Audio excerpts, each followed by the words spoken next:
Welcome to tdsb UDL Presents How to Use Headings in Google Docs Part 3 Advanced Customization. My name is Michael Barltrop, and you can find me on Twitter at Mr. Barltrop, or you can find me at my website, whatbinder.com. Once again, at the bottom, you will see Control-Alt-Number that reminds you of how to use hotkeys to apply headings. In our last video, we took a look at how to add color to our document and to our headings. One thing that I find to be really important is using color to make things stand out. Even if you're just photocopying in black and white, you can apply digital versions of this text to your online classroom, and then students will appreciate the color options. I use color because I don't only change the font and size of my headings. I think it's important for the first two headings to use bars. I'm going to show you what that looks like, and then we're going to go through it really quickly. I'm just sticking with my pinks and purples here. You'll see that there's a bar there, and when I update heading to match, all of them are updated. So how did I do this? I clicked on my text. I went to Format, Paragraph Styles, Borders and Shading, and then I chose a background color that I wanted. I applied it. I right-clicked. I went Update Heading to Match, and all of a sudden, all my heading ones look like that.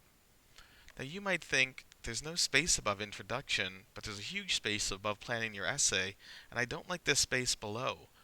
Why is that there? Well, I will tell you. That is there because there is line spacing options that you can also change. Highlight your text, go to Format, Line Spacing, remove space before paragraph, Format, Line Spacing, remove space after paragraph, Format, Line Spacing, single spaced. Now we right click, Update Heading to Match, and they all look that way. To my mind, all of a sudden, this looks infinitely more readable. I'm going to do the same for my heading number 2. So remember, we go to Format, Paragraph Styles, Borders and Shading, Background Color,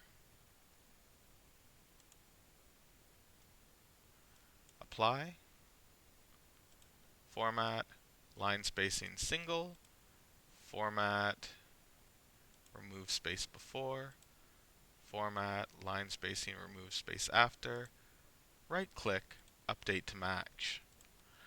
I think it's important to have a little break there so that the bars don't run into each other, but that is up to you. We know that students read best when font is at least 12, font size 12. So very quickly, I'm going to change font size 12. I'm going to make sure it's still in Arial. I'm going to update my normal text, and all of a sudden, this has been updated across the entire document. One other thing that I find is important is that heading 3, while I don't want another bar, I would like it to be underlined. So we can go to Format, Paragraph Styles, Borders and Shading. This time we do not want a background border, but we can click on a bottom border, straight line. Let's make it a little wide, a little fatter, and give it a border color here. And now you will see when I update this to match, that has been applied to all of my pieces. I'm just changing the line spacing. But we know that there are 6 different heading styles. So what can we do with this information? Well, here I have a little bit of a conversation. Maybe I want this conversation to stand out. Let's go to Paragraph Styles, Borders and Shading, create a box all the way around, maybe make it dashed, maybe make it something else, give it a little bit more padding, and we can apply this. Now, I can now make all my normal text look like that, but that is not ideal. But this might be a box that I want to go back and use more than once. So I will go to heading 4, update heading 4 to match, and you'll see that heading 4 has now been updated. So if I would like to create a box instantly, I can just apply heading 4,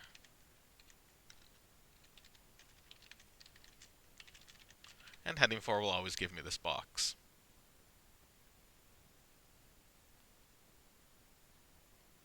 There are also some other options that I like to look at.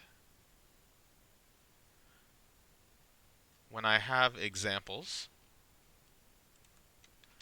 I like to make them stand out by showing that there's something a little different about them. For this, I'm going to immediately apply heading 5 because it changes some of the things to make it look like what I want. But there's one more step that I think is important. I'm going to increase the indent. I am going to go to paragraph styles, borders and shading, add a left border, apply that, and there we go. We just need to now update heading 5 to match.